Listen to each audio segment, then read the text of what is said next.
ST महामंडळामध्ये भाजपची entry होणार आहे। महामंडळाच्या उपाध्यक्षपदी भाजपच्या राज्यमंत्री माधुरी मिसाळ यांची वर्णी लागणार असल्याची विश्वसनीय सूत्रांची माहिती आहे। महामंडळाला आर्थिक विवंचनेतून बाहेर काढण्यासाठी भाजपची मोठी खेळी आहे। एसटी महामंडळाच्या जागा पीपीपी तत्वावर विकसित करण्याचा राज्य सरकारचा निर्णय आहे।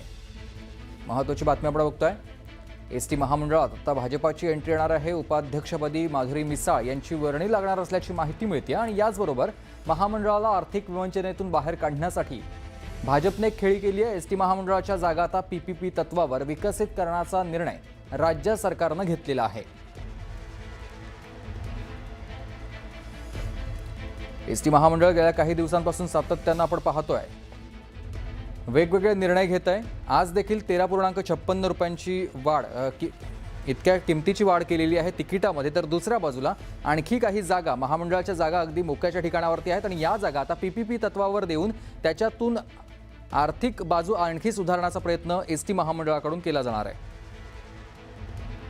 तुषार उपनवर माझा सहकारी आपल्याला सविस्तर माहिती देईल। तुषार, आपण पाहिलं असेल तर महायुतीच्या नेत्यांना अजूनही महामंडळ वाटपाची प्रतीक्षा लागलेली आहे। कारण की मे महिन्याच्या अखेरीस महामंडळाच्या फॉर्म्युला संदर्भातली अंतिम बैठक झाली होती आणि त्यानंतर या संदर्भातला जो फॉर्म्युला आहे तो सुद्धा तयार झाला होता। साधारणतः भाजपच्या वाट्याला 28% ही महामंडळ मिळताना पाहायला मिळणार आहेत। शिवसेनेच्या वाट्याला 29% तर राष्ट्रवादी काँग्रेसच्या वाट्याला 20% असणार आहेत। 1% महामंडळ हे प्रामुख्याने जे मित्र पक्ष आहेत त्यांना देताना पाहायला मिळणार आहेत। प्रामुख्याने 1% मध्ये आपण जर पाहत असाल तर त्यामध्ये सदाभाऊ खोत असतील, आठवले गट असतील, त्या सर्वांना सामावून घेतलं जाणार आहे।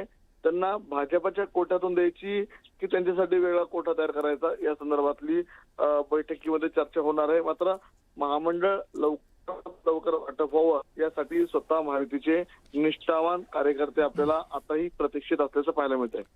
धन्यवाद आपण दिलेल्या सविस्तर माहितीसाठी।